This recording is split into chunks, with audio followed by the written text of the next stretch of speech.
여러분, 한 가지 이상한 일이 벌어지고 있습니다. 대한고혈압학회 2025년 자료에 따르면 우리나라 30세 이상 성인의 약 28%가 고혈압입니다. 거의 3명 중 1명꼴이에요. 그런데 더 이상한 건 이겁니다. 소금을 줄이고 운동도 하고 약도 꼬박꼬박 드시는데 혈압이 안 내려가는 분들이 너무 많다는 것입니다. 도대체 왜 그럴까요? 솔직히 말씀드리면 이 사실을 알았을 때 저도 깜짝 놀랐습니다. 우리가 지금까지 알고 있던 고혈압의 원인이 전부가 아니었거든요. 오늘은 고혈압의 진짜 범인을 찾아내는 시간입니다. 마치 탐정처럼 용의자를 한 명씩 불러내서 조사하고 증거를 대조하고 마지막에 진범을 밝혀내겠습니다. 혹시 이런 분 계시죠? 짜게 먹지도 않는데 혈압이 높다고 하는 분. 매일 산책도 하고 약도 빠짐없이 드시는데 수치가 좀처럼 안 내려가는 분. 혈압약을 2종류, 3종류까지 드시는데도 여전히 140을 넘기는 분. 우리 주변에 정말 많습니다. 오늘 이 영상을 끝까지 보시면 그 이유를 정확히 아시게 됩니다. 용의자 5명을 조사하고 주범을 밝히고 체포 작전까지 알려드리겠습니다. 끝까지 함께 해주세요. 그 전에 한 가지만 기억해 주세요.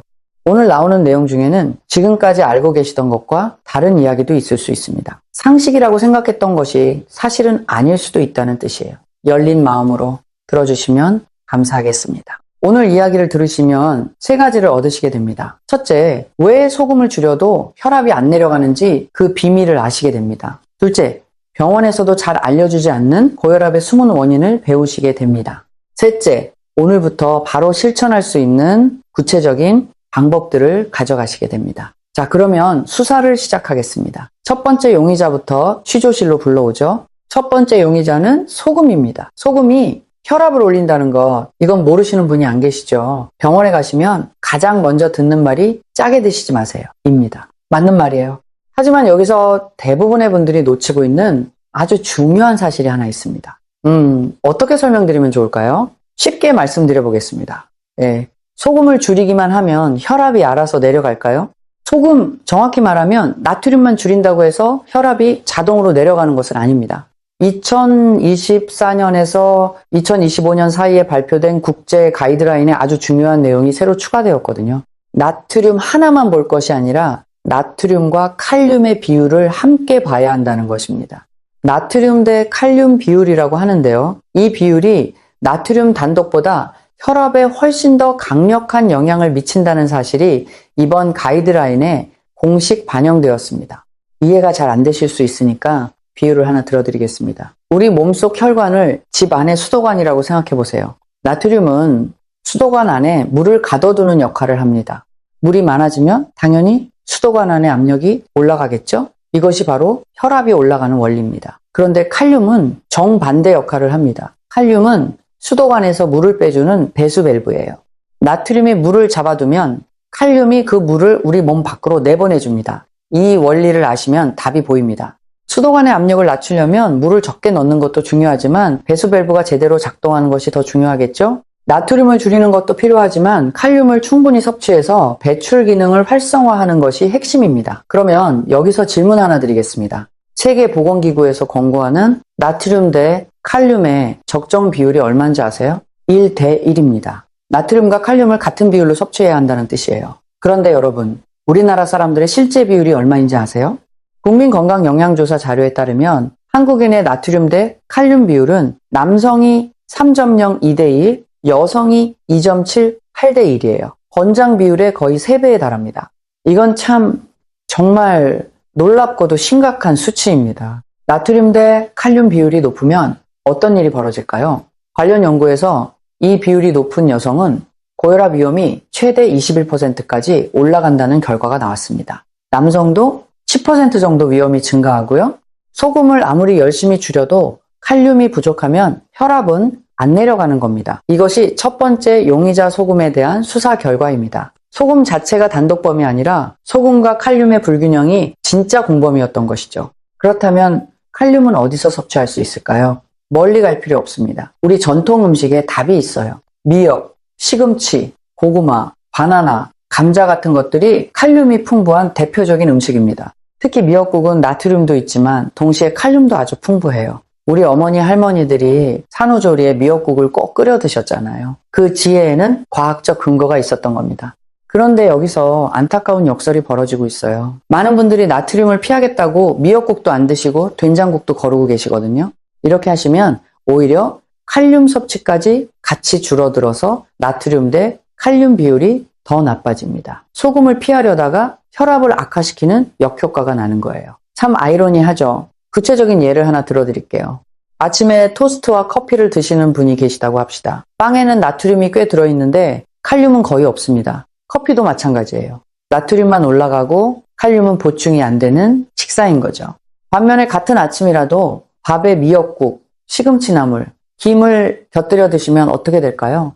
미역의 칼륨, 시금치의 칼륨과 마그네슘, 김에도 미네랄이 풍부합니다. 같은 아침 식사인데 나트륨 대 칼륨 비율이 완전히 달라지는 거예요. 어떤 아침을 드시느냐에 따라 하루 종일 혈압이 달라질 수 있습니다. 비싼 건강식품을 사실 필요 없어요. 우리 전통 밥상이 답입니다. 자, 첫 번째, 용의자 소금에 대한 조사를 마치겠습니다. 소금은 완전한 범인이 아닙니다. 정확히 말하면 혼자서는 큰 일을 저지르지 못하는 용의자예요.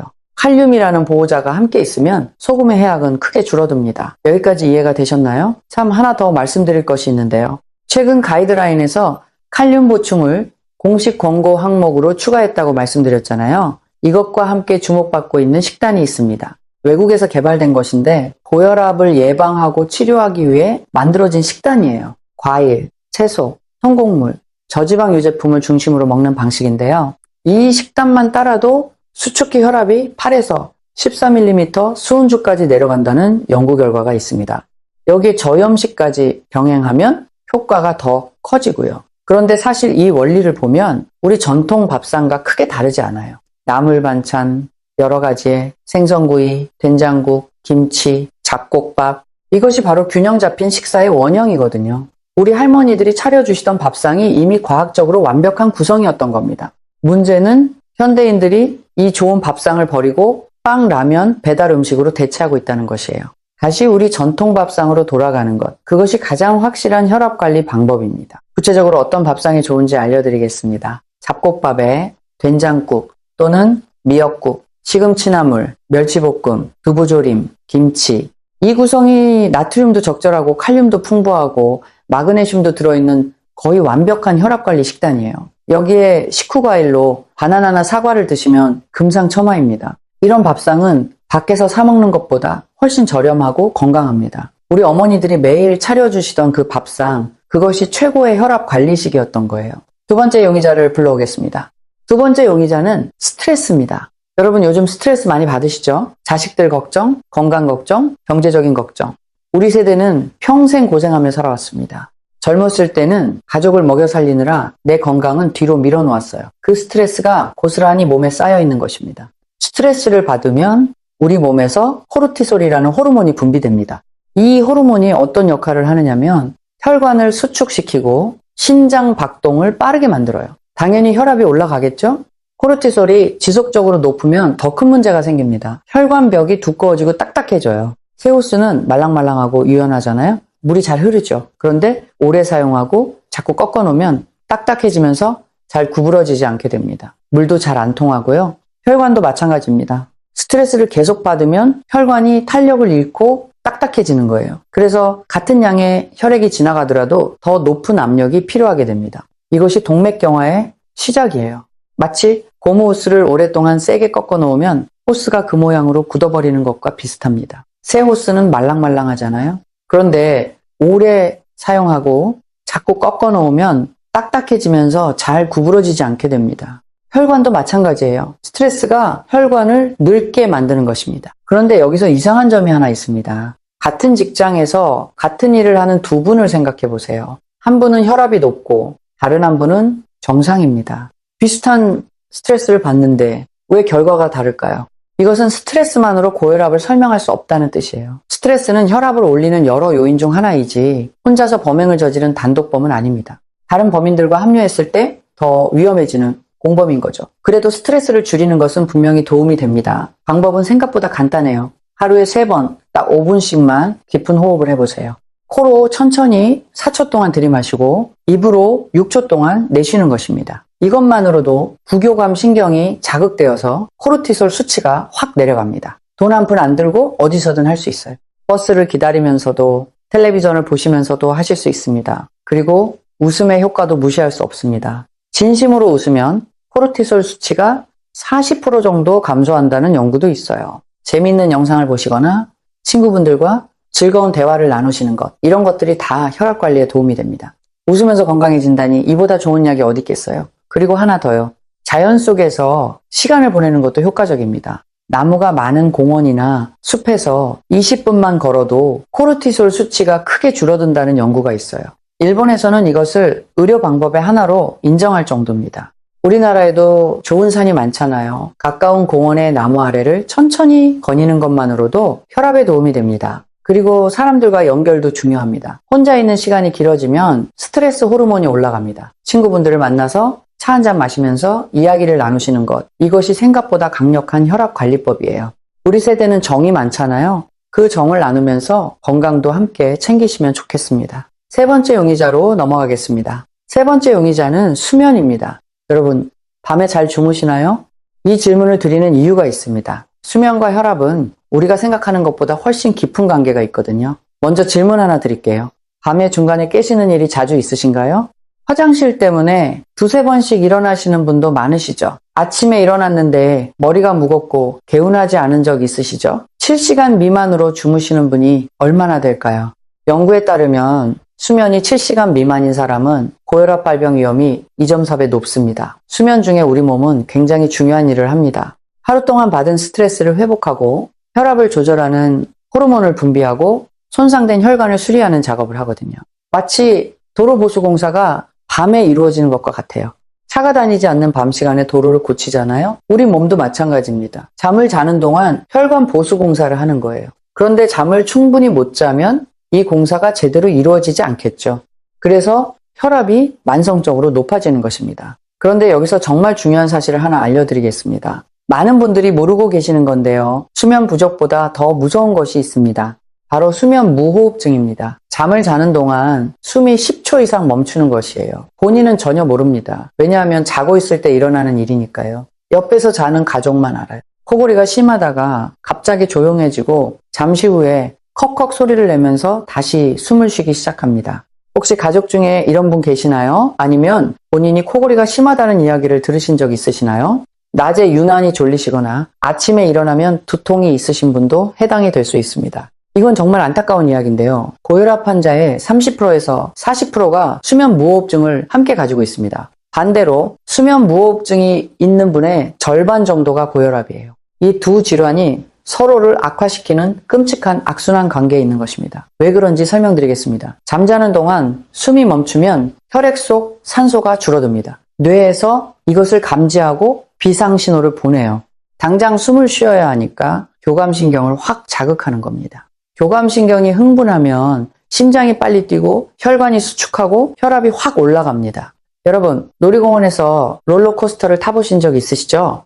올라갔다 내려갔다 하면서 심장이 쿵쿵거리잖아요. 수면 무호흡증이 있는 분의 혈관은 밤마다 이 롤러코스터를 수십 번, 심하면 수백 번 타고 있는 겁니다. 혈관이 밤새 이렇게 요동치니까 낮에도 혈압이 높을 수밖에 없어요. 더 무서운 사실이 있습니다. 고도의 수면 무호흡증이 있으면 뇌졸중 위험이 정상인에 비해 3배에서 4배까지 높아진다는 보고도 있거든요. 약을 아무리 먹어도 혈압이 안 내려가시는 분들 한번 되돌아봐 주세요. 코골이가 심하시지는 않으신지, 밤에 자다가 숨이 멈추는 적이 있다고 가족이 말한 적은 없으신지, 해당되시면 반드시 수면 클리닉에서 검사를 받아보세요. 수면 무호흡증을 치료하는 것만으로도 혈압이 눈에 띄게 내려가는 경우가 많습니다. 이것이 세 번째 용의자의 숨겨진 비밀입니다. 여기서 수면을 잘 취하기 위한 구체적인 방법을 몇 가지 더 말씀드리겠습니다. 첫째, 잠자리에 들기 전에 따뜻한 물로 발을 담그시면 말초 혈관이 확장되면서 혈압이 내려가고 잠이 잘 옵니다. 10분이면 충분해요. 둘째, 카페인에 민감하신 분은 오후 2시 이후에는 커피를 드시지 않는 것이 좋습니다. 녹차도 카페인이 들어있으니까 저녁에는 보리차나 카모마일 차를 드시는 것이 낫습니다. 셋째, 낮잠을 주무신다면 30분을 넘기지 않는 것이 좋습니다. 오래 낮잠을 자시면 밤에 잠이 안 오거든요. 수면의 질은 양만큼이나 중요합니다. 8시간을 자도 중간에 자주 깨시면 효과가 떨어져요. 반대로 6시간을 자더라도 깊이 푹 주무시면 혈관 수리 작업이 잘 이루어집니다. 이 부분은 개인차가 있으니까 참고로 말씀드리면 우리 나이대에 가장 좋은 수면 시간은 대개 7시간에서 8시간 정도입니다. 하지만 5시간만 자도 충분하다고 느끼시는 분도 있고 9시간을 자야 개운한 분도 계세요. 중요한 것은 아침에 일어났을 때 머리가 맑고 낮에 졸리지 않으면 충분한 수면을 취하신 거예요. 반대로 낮에 자꾸 졸리시거나 아침에 머리가 무겁고 집중이 안 되신다면 수면의 양이나 질에 문제가 있는 것일 수 있습니다. 본인에게 맞는 수면 시간을 찾아보시는 것이 좋습니다. 자, 여기서 지금까지 내용을 한번 정리하겠습니다. 용의자 3명을 조사했습니다. 첫째, 소금은 단독범이 아니었습니다. 나트륨과 칼륨의 불균형이 진짜 문제였어요. 둘째, 스트레스는 코르티솔을 통해 혈관을 딱딱하게 만들지만 공범이지 주범은 아니었습니다. 셋째, 수면 무호흡증이라는 숨은 공범이 밤마다 혈관을 괴롭히고 있었습니다. 아직 주범은 밝혀지지 않았습니다. 용의자가 더 남아있거든요. 계속 가보겠습니다. 앞으로 나올 이야기가 더 중요합니다. 많은 분들이 소금과 스트레스까지는 아시는데 지금부터 나오는 용의자는 대부분 처음 들으실 내용이에요. 집중해 주세요. 여기서 한 가지 사례를 말씀드리겠습니다. 대전에 사시는 63세 정순자 씨라는 분이 계셨습니다. 퇴직한 초등학교 교사셨는데요. 혈압약을 2종류 드시면서 소금도 줄이고 매일 30분 산책도 하셨어요. 그런데 혈압이 145에서 좀처럼 안 내려갔습니다. 병원에서는 약을 하나 더 추가하자고 했어요. 그런데 이분이 한 가지를 바꿨을 뿐인데 3개월 만에 혈압이 128로 내려갔습니다. 뭘 바꿨을까요? 이 답이 바로 4번째와 5번째 용의자에 있습니다. 4번째 용의자는 우리가 매일 먹는 음식, 바로 식습관입니다. 여러분, 아침에 뭘 드시나요? 빵을 드시나요? 밥을 드시나요? 혹시 아침을 거르시는 분도 계시나요? 그리고 가공식품을 자주 드시지는 않으시나요? 가공식품이 왜 그렇게 위험한지 구체적으로 말씀드리겠습니다. 라면, 한 봉지에 들어있는 나트륨이 하루 권장량의 거의 2배입니다. 그런데 진짜 문제는 나트륨만이 아닙니다. 가공식품에는 칼륨이 거의 들어있지 않아요. 앞에서 말씀드린 나트륨 대 칼륨 비율이 극단적으로 나빠지는 겁니다. 나트륨은 잔뜩 넣으면서 칼륨은 빠져있는 음식, 그게 가공식품이에요. 라면에 시금치나 계란을 넣어서 드시면 그나마 칼륨이 좀 보충됩니다. 하지만 국물까지 깨끗이 비우시면 아무 소용이 없어요. 국물에 나트륨의 대부분이 녹아있거든요. 그리고 식사 순서도 혈압에 영향을 줍니다. 같은 음식을 같은 양으로 먹어도 먹는 순서에 따라 우리 몸의 반응이 달라져요. 탄수화물을 먼저 먹으면 혈당이 확 올라갑니다.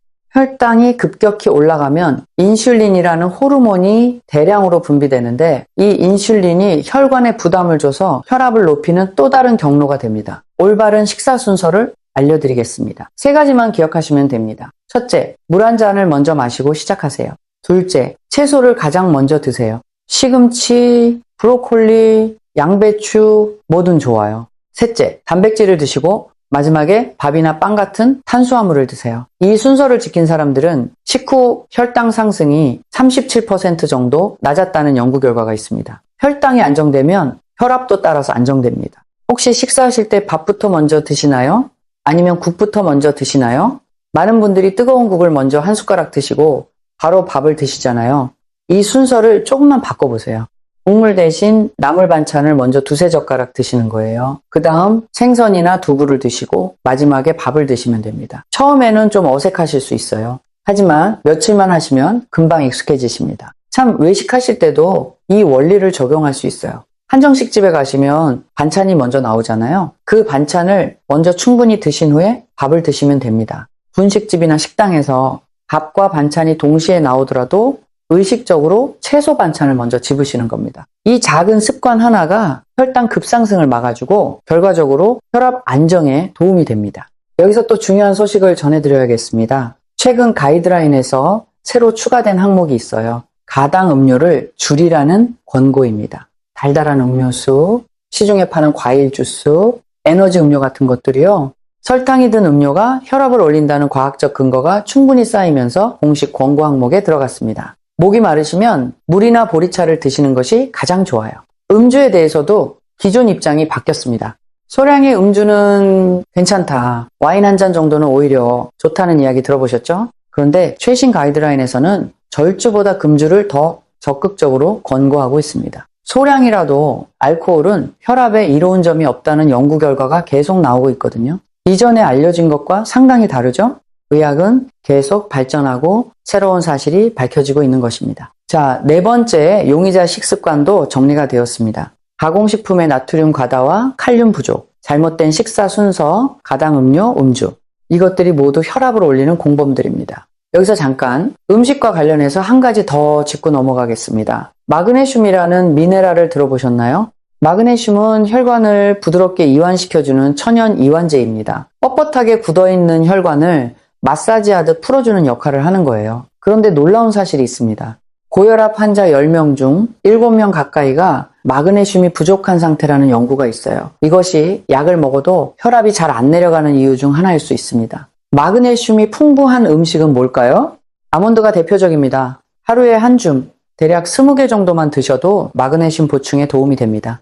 칼로리가 걱정되실 수 있는데 아몬드 20개 정도의 칼로리는 160 정도밖에 안 됩니다. 시금치에도 마그네슘이 풍부합니다. 시금치는 칼륨도 풍부하고 마그네슘도 풍부해서 혈압 관리에 정말 좋은 채소예요. 그야말로 보물 같은 식재료입니다. 바나나도 칼륨과 마그네슘이 동시에 들어있고요.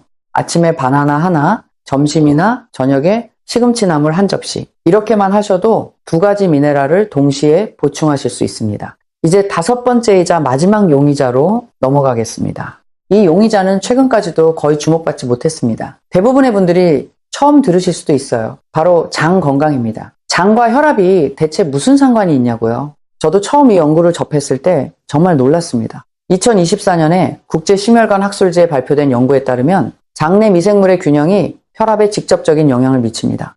장 속 세균이 혈압을 좌우한다니 처음에는 믿기 어려우실 수도 있어요. 하지만 이미 5,000편이 넘는 논문이 발표될 정도로 확실한 과학적 근거가 쌓여 있습니다. 우리 장 속에는 수조 개의 세균이 살고 있습니다. 이 세균들이 우리가 먹은 음식을 분해하면서 여러 가지 물질을 만들어내는데요. 그 중에 단세지방산이라는 것이 있어요. 이름이 좀 어렵죠. 쉽게 말하면 유익균이 만들어내는 좋은 물질이에요.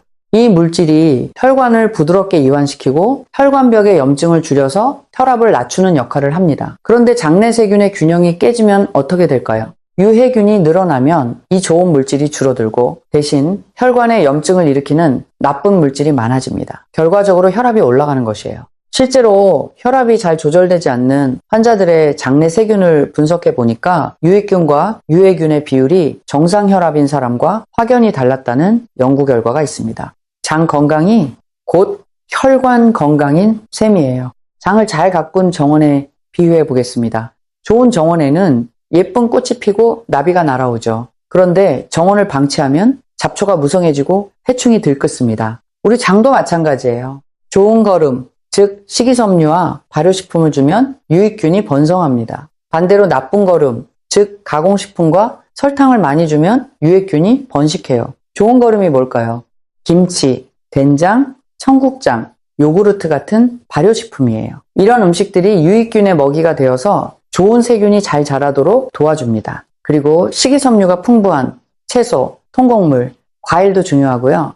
충분한 물도 빠뜨릴 수 없습니다. 하루에 물을 얼마나 마셔야 하느냐고요? 대략 6잔에서 8잔 정도면 충분합니다. 한 잔이 200ml니까 1.2리터에서 1.6리터 정도예요. 한꺼번에 많이 드시는 것보다 3시간마다 한 잔씩 나눠서 드시는 것이 좋습니다. 그리고 찬물보다는 미지근한 물이 좋아요. 찬물은 일시적으로 혈관을 수축시킬 수 있거든요. 매일 미지근한 물을 꾸준히 마시는 것이 장 건강의 기본이에요. 반대로 장을 망치는 것은 뭘까요? 가공식품, 인스턴트 식품, 설탕이 많이 들어간 음식들입니다. 이런 음식들이 유해균의 먹이가 되거든요. 재미있는 것은 이 유해균들이 늘어나면 우리 몸에 단 것을 더 먹고 싶게 만드는 신호를 보낸다는 것입니다. 악순환이 만들어지는 거예요. 장이 나빠지면 더 나쁜 음식을 찾게 되고 그러면 장이 더 나빠지고 결국 혈압이 계속 올라가는 것입니다. 실제 사례를 하나 말씀드리겠습니다. 어느 연구에서 혈압이 잘 조절되는 그룹과 조절이 안 되는 그룹의 장내 세균을 비교했는데요. 혈압이 잘 조절되는 분들의 장에는 유익균이 풍부했고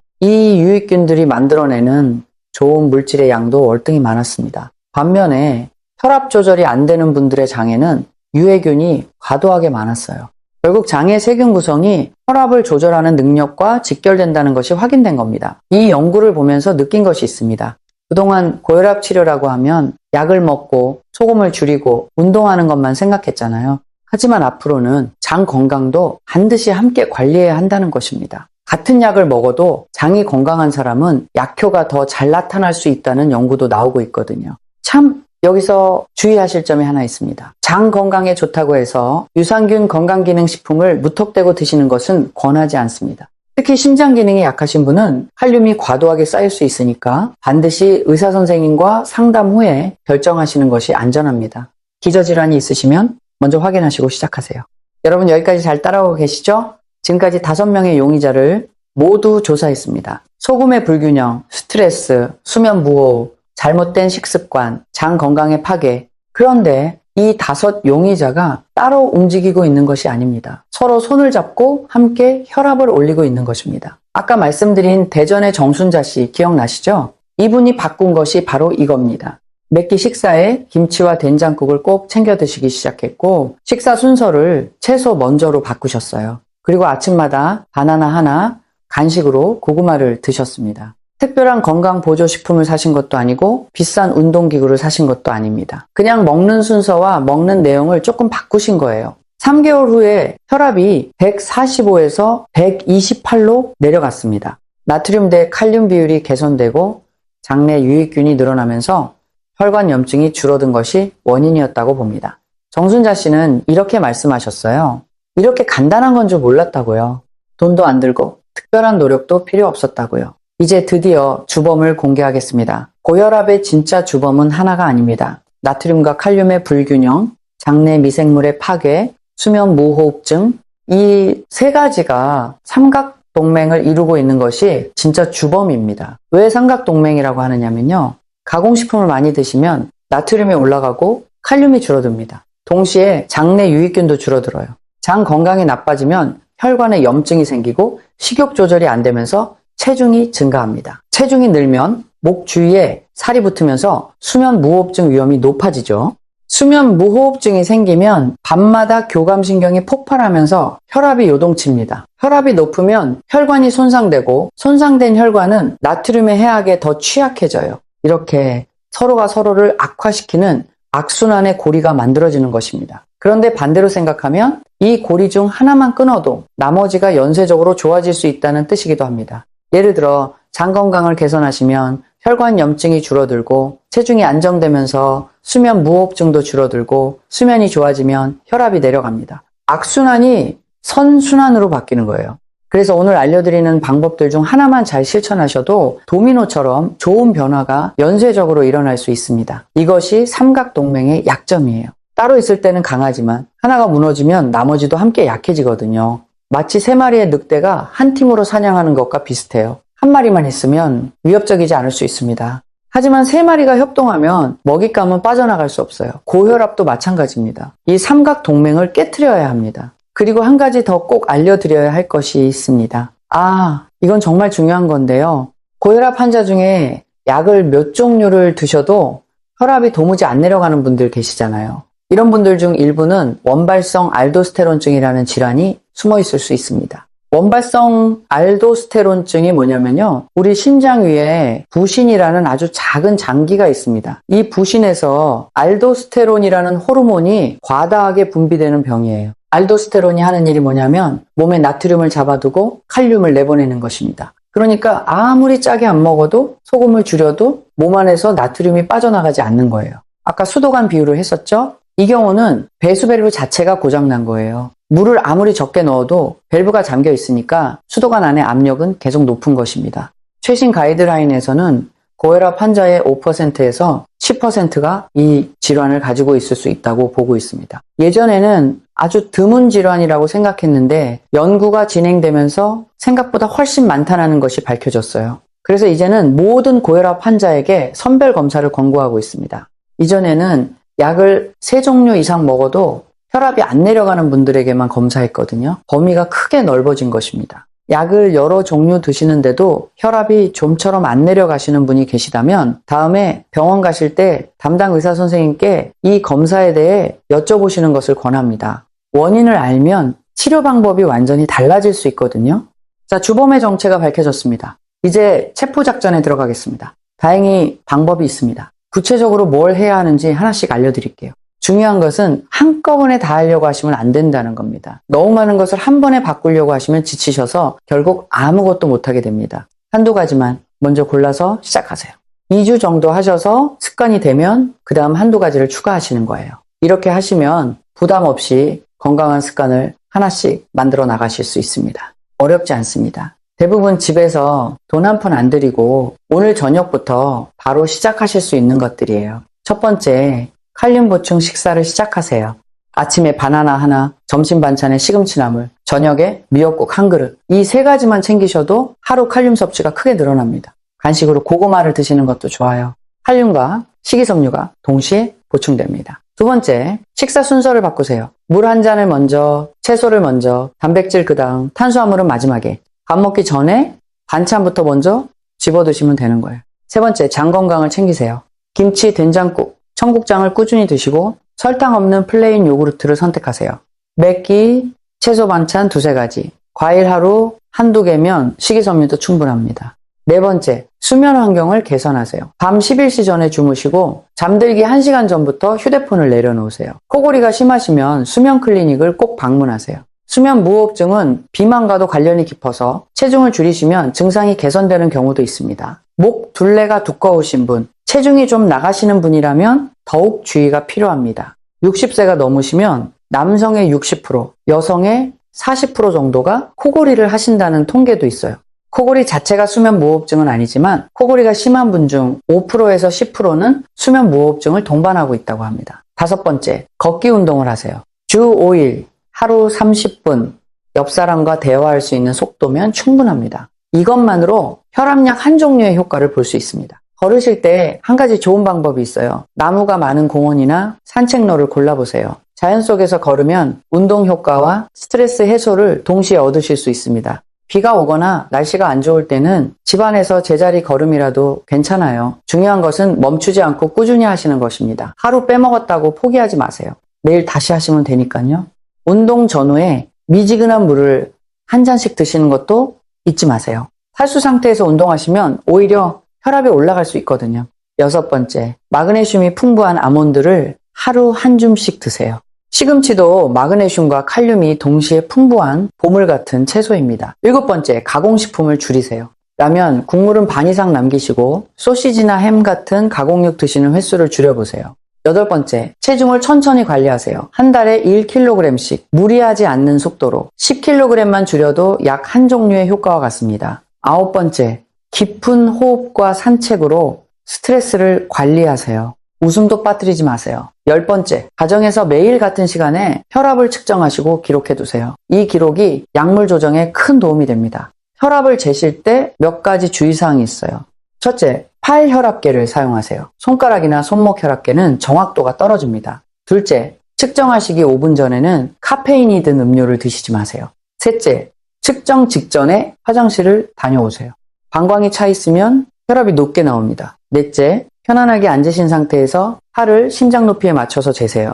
그리고 아침에 재신 혈압과 저녁에 재신 혈압이 다를 수 있습니다. 일반적으로 아침 혈압이 더 높아요. 2시간대를 모두 기록하시면 더 정확한 혈압 추이를 파악할 수 있습니다. 이 기록은 의사 선생님과 상담하실 때 정말 소중한 자료가 됩니다. 11번째, 금연은 필수입니다. 7번째 더 자세히 말씀드리면요. 외식을 자주 하시는 분들은 국물이 많은 음식 대신 구이류를 선택하시는 것이 좋습니다. 국밥, 짬뽕, 짜장면보다는 생선구이, 불고기 같은 것이 나트륨을 줄이는 데 도움이 됩니다.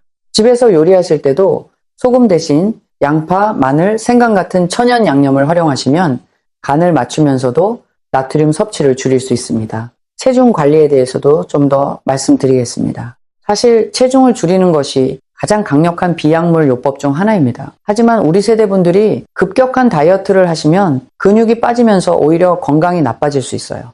단백질을 충분히 드시면서 천천히 줄이는 것이 핵심입니다. 계란 2개, 두부 반모, 생선 한 토막, 맵기 이 정도의 단백질을 챙기시면 근육 손실 없이 건강하게 체중을 관리하실 수 있습니다. 담배에 대해서도 한 말씀 더 드리겠습니다. 담배를 피우시는 분들 중에 혈압약을 드시면서 담배를 끊지 않는 분들이 계시는데요. 이것은 한쪽에서 불을 끄면서 다른 쪽에서 불을 지르는 것과 같습니다. 약으로 혈압을 낮추고 있는데 담배가 혈관을 수축시키면서 다시 올리고 있는 거예요. 약의 효과를 제대로 보시려면 금연은 반드시 함께 이루어져야 합니다. 마지막으로 꼭 당부드립니다. 약을 드시고 계시다면 절대로 혼자 판단해서 끊거나 줄이시면 안 됩니다. 반드시 의사 선생님과 상담하셔야 해요. 생활 습관을 개선하시면 시간이 지나면서 약을 줄일 수 있는 경우도 있지만 그 판단은 전문가가 해야 합니다. 자, 이제 오늘 이야기를 마무리하겠습니다. 오늘 우리는 고혈압의 진짜 범인을 찾아가는 여정을 함께 했습니다. 마지막으로 핵심만 짚어드리겠습니다. 하나, 나트륨 대 칼륨 비율이 소금 양보다 더 중요합니다. 미역, 시금치, 바나나로 칼륨을 보충하세요. 둘, 수면 무호흡증은 고혈압의 숨은 공범입니다. 코골이가 심하시면 검사를 받아보세요. 셋, 장 건강이 혈관 건강입니다. 발효식품을 매일 챙겨 드세요. 이 세 가지와 함께 식사 순서를 채소부터 바꾸시고 매일 30분 걸으시면 됩니다. 여러분, 왜 혈압을 관리해야 하는 걸까요? 숫자가 무서워서가 아닙니다. 손주 손을 잡고 공원을 산책하고 싶어서입니다. 가족 모임에서 건강한 모습으로 함께 웃고 싶어서예요. 우리가 좋아하는 산과 바다를 직접 발로 걸어 다니고 싶어서입니다. 건강은 그 자체가 목적이 아니라 우리가 사랑하는 사람들과 함께 행복한 시간을 보내기 위한 수단입니다. 오늘 한두 가지만 먼저 시작해 보세요. 가장 쉬운 것부터요. 아침에 바나나 하나 드시는 거, 식사할 때 채소를 먼저 드시는 거, 저녁에 20분 산책하시는 거, 이 세 가지는 돈 한 푼 안 들고 오늘부터 바로 시작하실 수 있습니다. 3개월만 꾸준히 해보세요. 분명히 달라진 자신을 만나실 거예요. 사실 모든 것을 한꺼번에 바꾸실 필요는 없습니다. 한두 가지만 먼저 시작하시면 됩니다. 작은 변화가 쌓이면 큰 변화가 됩니다. 물방울이 모여 바위를 뚫는 것처럼요. 한 가지 재밌는 사실을 알려드릴게요. 생활 습관을 꾸준히 개선하신 분들 중에 시간이 지나면서 약의 용량을 줄인 경우도 있습니다. 물론 이 판단은 반드시 의사 선생님과 함께 하셔야 합니다. 하지만 약만으로는 해결할 수 없는 근본적인 원인을 생활 습관 개선이 해결해 줄 수 있다는 것은 분명한 사실이에요. 한 가지 희망적인 이야기를 더 드리겠습니다. 약을 먹기 시작했다고 해서 반드시 평생 먹어야 하는 것은 아닙니다. 물론 대부분의 경우 장기 복용이 필요하지만 생활 습관을 꾸준히 개선하셔서 의사 선생님의 판단하에 약의 용량을 줄이거나 종류를 줄인 사례들이 실제로 있습니다. 희망을 가지고 꾸준히 실천하시는 것이 중요합니다. 약은 증상을 완화시키지만 생활 습관 개선은 원인을 해결합니다. 오늘 배운 내용을 가족분들과도 나눠보세요. 부모님이 고혈압이시라면 자녀분이 이 영상을 함께 보시는 것도 좋습니다. 건강한 식습관은 혼자보다 가족이 함께 할 때 훨씬 쉽게 지켜집니다. 우리가 건강한 모습으로 가족 곁에 오래 머무는 것, 그것이 가장 큰 사랑 아닐까요? 한 가지 더 말씀드리고 싶은 것이 있습니다. 혈압 관리는 나이에 따라 달라야 합니다. 50대라면 지금부터 예방 차원에서 시작하시면 됩니다. 60대라면 좀 더 적극적인 관리가 필요합니다. 70대 이상이시라면 혈압 자체보다 심장과 혈관 기능을 중심으로 관리하시는 것이 중요해요. 어느 나이대든 지금 시작하면 늦지 않았습니다. 우리 몸은 놀라울 정도로 회복력이 있거든요. 그리고 가족력도 무시할 수 없습니다. 부모님이 고혈압이셨다면 자녀분도 고혈압이 될 확률이 높아요. 하지만 유전자가 전부를 결정하는 것은 아닙니다. 생활 습관이 유전자보다 더 큰 영향을 미칩니다. 같은 유전자를 가지고 있어도 생활 습관을 바꾸면 발병을 막을 수 있다는 뜻이에요. 여러분이 건강한 생활 습관을 실천하시는 모습이 자녀분들에게도 가장 좋은 교육이 됩니다. 이것이 진정한 효도입니다. 자식들에게 병 없는 유산을 물려주는 것, 건강한 모습으로 손주들과 함께 시간을 보내는 것, 의료비로 가족에게 부담을 주지 않는 것, 이 모든 것의 시작이 오늘 실천하는 작은 습관 하나에서 비롯됩니다. 오늘 이 내용이 도움이 되셨다면 좋아요를 한번 눌러주세요. 우리 가족, 우리 이웃 중에 혈압 때문에 걱정하시는 분이 계시다면 이 영상을 꼭 공유해주세요. 구독과 알림 설정을 해주시면 건강에 도움이 되는 영상을 놓치지 않고 보실 수 있습니다. 댓글에 여러분의 혈압 관리 경험이나 궁금하신 점을 남겨주시면 다음 영상에 반영하겠습니다. 우리 모두 건강한 내일을 향해 오늘부터 한 걸음씩 나아갑시다. 함께 해주셔서 진심으로 감사드립니다. 건강하고 행복한 하루 되시길 바랍니다.